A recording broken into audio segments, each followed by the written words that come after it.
जब भी हम इंडियन फॉरेस्ट की बात करते हैं तो ज्यादातर लोग हिमालय, वेस्टर्न घाट्स या सुंदरबन की बात करते हैं। लेकिन इंडिया के दिल में एक ऐसी माउंटेन रेंज है जो हमें सैकड़ों सालों से बचाती आ रही है, और वो भी बिना किसी स्पॉटलाइट के। हमारी अरावली हिल्स। और आज जो अरावली हिल्स के साथ हो रहा है वो इन्वायरमेंट का इशू नहीं है, ये हमारी सर्वाइवल का इशू बन चुका है। अरावली हिल्स ये दुनिया की सबसे पुरानी हिल्स में से एक है। साइंटिस्ट कहते हैं कि ये लगभग 3 से 4 बिलियन साल पुरानी है, यानी जब हिमालय नहीं था तब से ये एग्जिस्ट करती है। ये हिल्स गुजरात से शुरू होकर राजस्थान, दिल्ली, एनसीआर वाले इलाके में रहती है, और इसका सबसे बड़ा काम ये होता है कि ये डेजर्ट को रोकती है। जी हाँ, हमारे थार डेजर्ट को।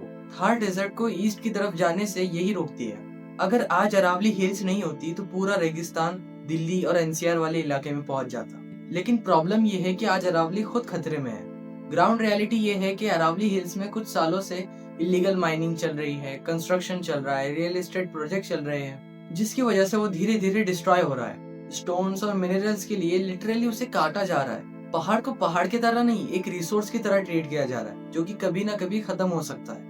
हरियाणा और उत्तर प्रदेश के इलाकों में आपको अरावली हिल्स दिखेगी ही नहीं, सिर्फ आपको खड्डे, डस्ट और माइनिंग पिट्स दिखेंगे। और सैटेलाइट की इमेजेस से हमें दिखता है कि अरावली का जो ग्रीन पार्ट है ना, वो धीरे धीरे कम होता जा रहा है, और इसका इम्पैक्ट हम ऑलरेडी फील कर रहे हैं।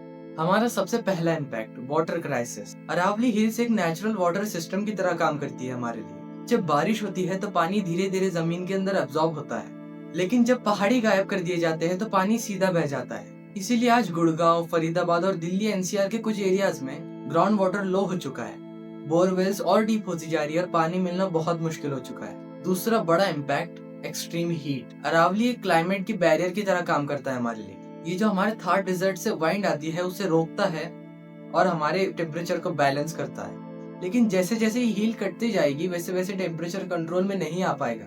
इसीलिए आज दिल्ली एनसीआर और राजस्थान के कुछ इलाकों में 45 से 50 डिग्री सेल्सियस टेम्परेचर हो चुका है। हीट वेव ज्यादा फ्रिक्वेंट हो चुकी है और डेडली हो चुके हैं। ये सिर्फ अनकंफर्टेबल चीज नहीं है, ये हमारे लिए लाइफ थ्रेटनिंग है, स्पेशली गरीब और आउटडोर लोगों के लिए। तीसरा इम्पैक्ट, एयर पोल्यूशन और डस्ट स्टॉर्म्स। अरावली एक नेचुरल वॉल भी है हमारे लिए जो हमारी डस्ट को रोकती है, लेकिन जब ये धीरे धीरे कटते जाती है तो हमारी पूरी डस्ट जो है हमारे सिटीज में घुसना चालू हो जाती है, जिसका रिजल्ट हमें ये दिखता है कि हमारा शहर का AQI बहुत ज्यादा हो जाता है, ब्रीदिंग प्रॉब्लम्स चालू हो जाती है, अस्थमा बहुत ज्यादा हो जाता है, लंग डिसीज फैलने लगती है। और आपने अगर नोटिस किया होगा तो धूल के तूफान बहुत ज्यादा बढ़ गए हैं पिछले कुछ सालों में। कोइंसिडेंस नहीं है, ये इकोलॉजिकल इम्बैलेंस है। इसकी वजह से सिर्फ ह्यूमंस इफेक्ट नहीं हो रहे, पूरी वाइल्ड लाइफ इफेक्ट हो रही है। Aravalli forest leopards, hyenas, birds, ऐसी हजारों स्पीशीज रहती है वहाँ पर, लेकिन कंस्ट्रक्शन और माइनिंग की वजह से उनका हैबिटेट डिस्ट्रॉय हो रहा है। एनिमल फोर्स हो रहा है कि वो सिटी में आए और हमें डिस्टर्ब करे।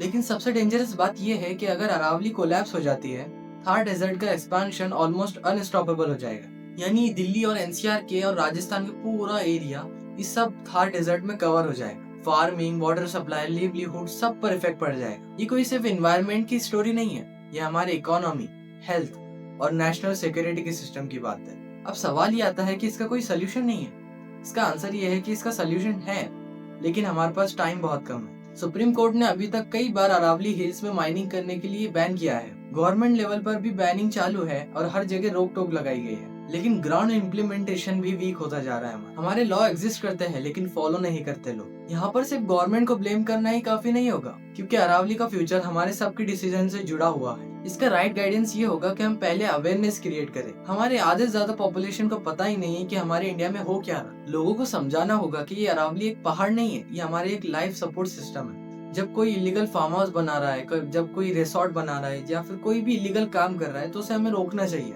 सेकेंड, हम उसे रिस्टोर कर सकते हैं। साइंटिस्ट कहते हैं झाड़ और घासें लगाने की वजह से अरावली वापस आ सकती है, लेकिन इसमें बहुत ज्यादा टाइम लगेगा। नेचर को थोड़ा सा स्पेस और टाइम चाहिए, वो ऑटोमेटिकली हील कर लेगा। और थर्ड, सिटीज को अपना रोल समझना होगा। Sustainable construction, water harvesting, green buffers और इको सेंसिटिव जोनिंग, ये सिर्फ टर्म्स नहीं होनी चाहिए, ये हमारी प्रैक्टिस में आने चाहिए। और सबसे इम्पोर्टेंट, हमारी होप। अगर अरावली आज पूरी गायब हो जाती है तो हम इस पर बात ही नहीं कर पाते। यानी अभी भी कुछ हिस्सा बाकी है और अभी भी कुछ जंगले बाकी है।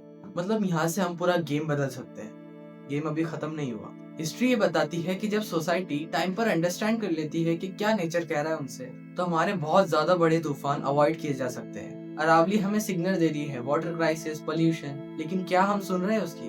आज अरावली को बचाना यानी फ्यूचर जनरेशन के लिए सांस, पानी और जमीन रखना है। ये कोई इमोशनल एक्टिविज्म नहीं है, ये साइंटिफिकल और प्रैक्टिकल और नेसेसरी है। अगर हम आज नहीं बोले, आज नहीं समझे और आज एक्शन नहीं लिए तो कल शायद बोलने का मौका भी ना मिले। इसीलिए अरावली की कहानी सिर्फ पहाड़ों की कहानी नहीं है, ये हमारी कहानी। ये इन्फॉर्मेशन बहुत ज्यादा शेयर करने की जरूरत है। तो आई होप आपको वीडियो अच्छा लगा होगा। वीडियो अच्छा लगा तो वीडियो को लाइक करना, चैनल को सब्सक्राइब करना।